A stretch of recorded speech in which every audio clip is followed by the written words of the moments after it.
আসসালামু আলাইকুম, আমি সুলতানা রহমান। ওয়েলকাম টু বিনোদন Bangla. ২৬ November Bangladesh women's football দল ত্রিদেশীয় ফুটবল টুর্নামেন্টের প্রথম খেলায় মালয়েশিয়ার মুখোমুখি হবে। মালয়েশিয়ার ওয়ার্ল্ড র্যাঙ্কিং ৯২।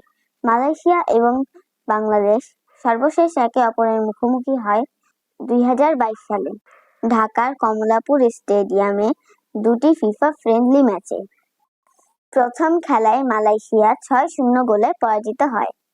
দ্বিতীয় খেলায় বাংলাদেশের সাথে ০-০ গোলে ড্র করে। মালয়েশিয়ার সর্বশেষ ২০২৫ সালে অনুষ্ঠিত ৩টি ম্যাচের পরিসংখ্যান আপনাদের সামনে তুলে ধরছি। ২৫শে জুলাই উত্তর কোরিয়ার সাথে ৬-০ গোলে হার।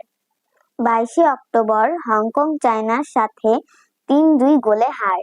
২৫শে অক্টোবর হংকং চায়নার সাথে ৫-০ গোলে হার। পক্ষান্তরে বাংলাদেশ তাদের সর্বশেষ দুটি ম্যাচে ৩-০ এবং ৫-১ গোলে পরাজিত হয় থাইল্যান্ডের সাথে। এখন দেখা যাক বাংলাদেশ এই টুর্নামেন্টের মাধ্যমে তাদের জয়ের ধারায় ফিরতে পারে কিনা। বাংলাদেশ ৪-৩-৩ এই পদ্ধতিতে খেলার সম্ভাবনা সবচেয়ে বেশি।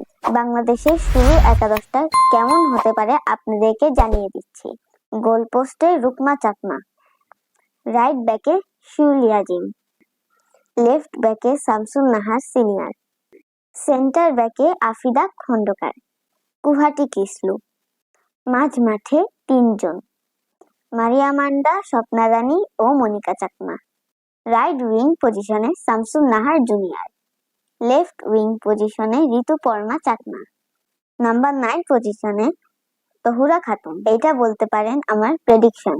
আমরা আশা করি বাংলাদেশ মালয়েশিয়াকে পরাজিত করে টুর্নামেন্টে শুভ সূচনা করবে।